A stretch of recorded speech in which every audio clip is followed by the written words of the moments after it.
Halo adik-adik.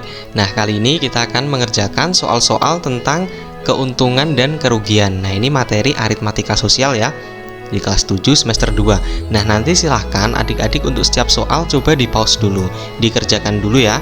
Nanti setelah itu baru lihat pembahasannya. Oke?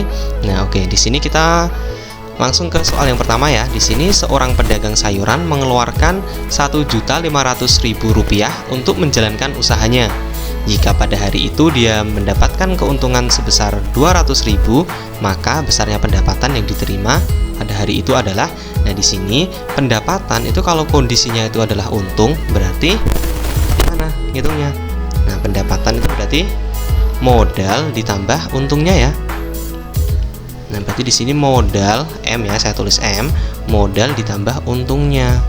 Nah, karena dia untung kondisinya. Nah, di sini modalnya itu kan 1.500.000. Berarti di sini adalah 1.500.000 ditambah untungnya. Untungnya adalah 200.000. Nah, berarti hasilnya adalah 1 juta berapa?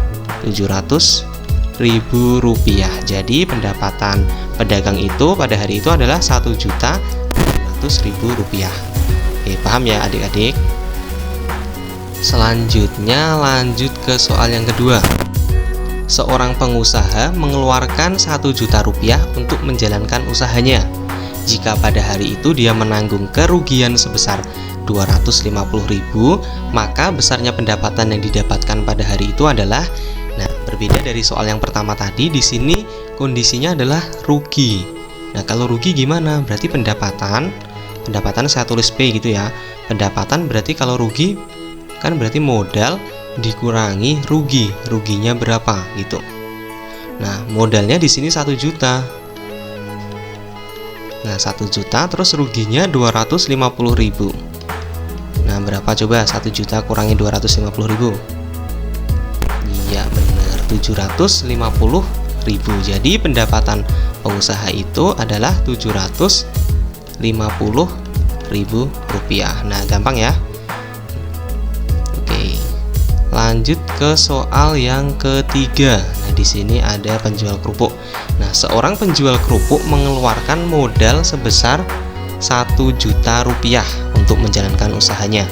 Nah, terus dia mematok harga kerupuknya itu 6.000 per bungkus. Jika ia merencanakan ingin mendapatkan keuntungan 200.000 dari usaha kerupuk tersebut, maka berapa kemasan kerupuk minimal yang harus dibuat? Nah, jadi di sini kerupuk pengusaha itu ingin untung 200.000 ya. Nah, berarti berapa banyak kemasan tuh kita ngitungnya gimana? Nah, berarti seperti ini ya. Banyak kemasan berarti bisa kita cari dari pendapatannya kan. Pendapatannya dibagi dengan harga kerupuknya. Nah, kalau modalnya 1 juta nih, untungnya 200, dia menginginkan untung 200 ya kan. Berarti kan nanti 1 juta 200 ditambah berapa? Ditambah 200.000 ya. 200.000 dibagi dengan harga kerupuknya. Oh, maaf ini salah, 1 juta tambah 200.000. Oke, langsung aja ya di sini ya. Pendapatan dibagi dengan harga kerupuk. 1.200.000 dibagi harga kerupuknya 6.000. Berarti berapa? Nah, ini nolnya bisa kita coret ya. Berarti 1.200 dibagi 6 berarti berapa? 200 bungkus ya. Oke, ini minimal 200 bungkus. Dengan membuat 200 bungkus dia akan mendapatkan keuntungan 200.000 sesuai dengan yang diharapkan. Oke, lanjut soal berikutnya. Masih berapa soal nih? Nah, 4 soal lagi ya. Oh, ternyata berikutnya di sini nih, di bawahnya. Oke, di sini Rudi membeli sepeda seharga 3.500.000. Kemudian sebulan setelahnya dijual kembali dengan harga 3.800.000. Tentukan persentase untung. Nah, di sini kan kita tahu bahwa jika kita bandingkan nih modal sama pendapatan atau harga jualnya, nah itu kan untung berapa nih dari 3.500.000 ke 3.800.000? Untung 300.000 ya. Nah, persentase untung itu bisa dicari dengan ini. persentase untung sama dengan untungnya berapa dibandingkan dengan harga beli atau modalnya. Nah, nanti kalikan 100%. Jadi di sini dia kalau kondisi mau untung mau rugi itu selalu dibandingkan dengan harga beli atau modal ya. Di sini. Oke, di sini untungnya berapa? Untungnya kan 300.000 nih. Untungnya 300.000 dibagi dengan harga belinya 3.500.000 ya. Bagi dengan 3.500.000 kali 100%. Nah, berapa nih? Ini nolnya 5, bisa kita coret ya. Oke, ini 1, 2, 3, 4, 5. Berarti tinggal ini ya, 3 kali 100, berarti 300 dibagi 35%. Nah, ini berapa ini? 300 bagi 35. Nah, coba dihitung dulu. 300 bagi 35. Nah, sekitar 8,5% ya, 8,5%. Nah, itu sekitar segitu untungnya. Oke, jadi kalau persentase untung berarti untung dibagi harga beli kali 100%. Ya, untungnya adalah 8,5%. Lanjut soal selanjutnya. Nah, di sini gini nih. Bu Indah seorang pedagang makanan. Nah, untuk berdagang Bu Indah membutuhkan modal 2 juta rupiah. Jika pada hari itu Bu Indah memperoleh keuntungan 8%, tentukan pendapatan. Nah, dari sini kita nggak bisa ya, ini keuntungan 8% kali modal kali, oh ini bisa ya, Bu Indah modalnya 2 juta. Oh ya, pendapatannya ya, pendapatnya berapa berarti? Nah, pendapatan itu kan modal ditambah untung ya, berarti keuntungannya berapa sih sebenarnya? Untung itu kan berarti persentase untung dikalikan dengan modal. Berarti di sini 8/100 kalikan modalnya. Modalnya adalah 2 juta rupiah. Berarti berapa nih? Nah, kita coret, berarti 8 kali 2 16 ya. Ada nolnya berapa? 1 2 3 4. 1 2 3 4. Berarti ini berapa ini? 160.000 ya, 160.000. Nah, kalau untung 160.000 berarti pendapatannya berapa? Kan modalnya 2 juta nih. Berarti pendapatan itu kan modal tambah untung kalau kondisinya untung. Berarti 2 juta ditambah 160.000. Berapa? 2.160.000. Itu adalah pendapatan Bu Indah. Nah, untuk mencari pendapatan itu kita ada cara lain nih. Satu di atasnya ya. Nah, kalau kondisinya untung, berarti nanti ngitung pendapatan tuh gini. Pendapatan adalah 100% tambah persentase untungnya kali modalnya. Itu kalau untung. Nah, nanti yang rugi coba kita hitung di soal lain. Ada nggak di sini? Oke, ada ya, soal selanjutnya dia yang rugi. Nah, kalau untung itu 100% tambah persentase untung. Berarti di sini persentase untungnya kan 8%. Berarti menjadi 108% ya. Ini kan 8% untungnya. Berarti 108/100 kalikan modalnya. Modalnya adalah 2 juta.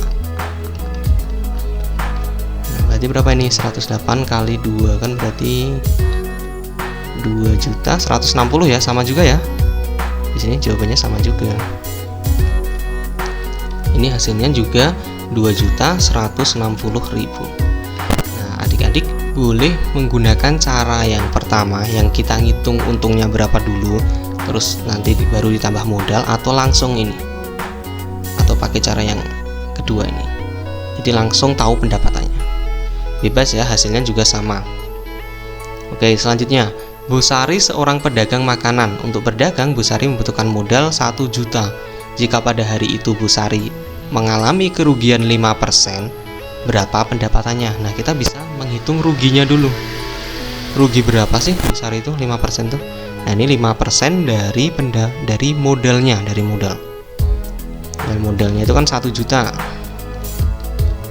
Berarti berapa ini?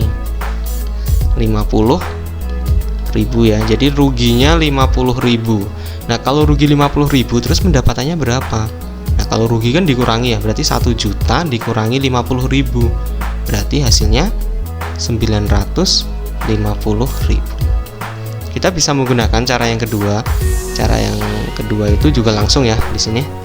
Nah dia kalau kondisinya itu rugi, berarti nanti gini, 100%. Nah, pendapatan itu diperoleh dari 100% kurangi persentase rugi kali modalnya. Jadi kalau rugi dikurangi. Oke, kita hitung ya di sini sebelahnya. Dia ruginya 5%, berarti tinggal 100 kurangi 5%, 95% kali modalnya 1 juta. Nah ini kita kalikan, sama juga kan, 995 kali ini, ya, kan berarti 950.000, sama ya. Oke gitu. Jadi boleh pakai cara yang pertama atau cara yang kedua. Tapi yang perlu diingat di sini, baik keuntungan atau kerugian itu selalu dikalikan dengan modalnya, bukan dikalikan dengan pendapatan. Oke, ini masih 2 soal. Nah, di sini soalnya gini. Dengan pendapatan sebesar 1.200.000, seorang pedagang sayur memperoleh keuntungan 25%. Tentukan modal yang dibutuhkan. Nah, kalau di sini berarti dibalik ya. Nah, yang tadi kan ditanyakan pendapatan nih. Nah, ini kan 25% itu kan dari modal. Berarti kan kita belum tahu modalnya berapa. Berarti kita bisa memakai cara yang kedua tadi. Di sini kan untung ya. Berarti kalau untung, pendapatan itu adalah 100% ditambah persentase untung. Nah, persentase untungnya kan 25%. Dikalikan dengan modal. Kalikan dengan modal. Nah ini pendapatan berarti yang di ruas kiri ya. Ini yang diketahui pendapatannya adalah 1.200.000. Nah 1.200.000 itu diperoleh dari 125%. 125 per 100 kalikan modalnya yang dicari. Ya ini berarti bisa kita kalikan silang ya di sini ya. Kalikan silang ini kan sama aja dengan ada satunya di sini. Kenapa kok per 1? Nah karena 1.200.000 kalau dibagi 1 kan ya nggak berubah kan. Nah berarti kita kalikan nih. Berarti untuk mencari M ini kan gini, 125M ya kan? 125M itu sama dengan 1.200.000 kalikan 100. Berarti M nya adalah 1.200.000 kalikan 100 dibagi oleh 125. Nah kayak gitu. Berarti ini tinggal kita bagi 25 ya. Dibagi 25 dapat 4, dibagi 25 dapat 5. Terus ini 120 bisa ya. 120 itu kalau dibagi 5 kan dapatnya 24. Nah 24 kali 4 berapa? Udah 24 kali 4 kan 96 ya. 96 terus nolnya 1 2 3 4. 1 2 3 4 berarti 960.000 itu adalah modalnya. Gitu ya. Jadi di sini 25% kalikan 1.200.000 tidak bisa karena untung atau rugi selalu dikalikan dengan modal. Berarti kita pakai cara yang kedua ya, bisa ya tadi. Oke, ini satu soal terakhir. Nah, seorang tukang sate memperoleh pendapatan 2.600.000. Dengan pendapatan tersebut, tukang sate mengalami rugi 10%. Tentukan modal yang dibutuhkan. Berarti kita memakai gini. Ini kan rugi. Kalau rugi dikurangi ya. Berarti pendapatannya itu kan 90% ya. 90% dari modalnya. 100% kurangi 10%, 90%. Nah, pendapatannya itu kan 2.600.000. 2.600.000 itu berarti 90 per 100 kalikan modal. Ini gini bisa coret ya. Berarti 9 per 10 kali M. Oke, berarti M nya berapa ini? Kita kalikan silang lagi. Ini M nya kan di atas ya, 9M gitu ya. Berarti 9M sama dengan 2.600.000 kali 10 nih. Berarti 260 juta. Iya, 26 juta ya, ini salah. Titipnya 26 juta. Nah, M-nya berarti 26 juta dibagi 9. Nah, berapa itu? 26 juta dibagi 9 berapa? Hitung dulu ya, ini bagi 9. Nah, berarti sekitar 2.888, itulah. Nah, itu berarti modalnya itu 2 juta. Kalau dihitung pakai kalkulator ya gini ya. Gini. Berulang terus.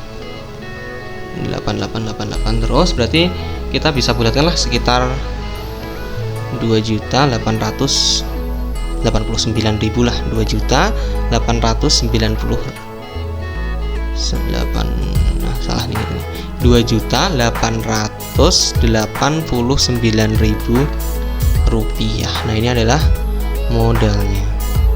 Oke, berarti itu ya anak-anak ya, latihan soal kali ini. Nah, gimana nih? Udah dicoba tuh gak toh? Ya, bisa dicocokkan. Oke, gitu aja ya anak-anak ya. Sampai jumpa di video pembahasan selanjutnya. Nah, semoga bermanfaat. Semangat belajar.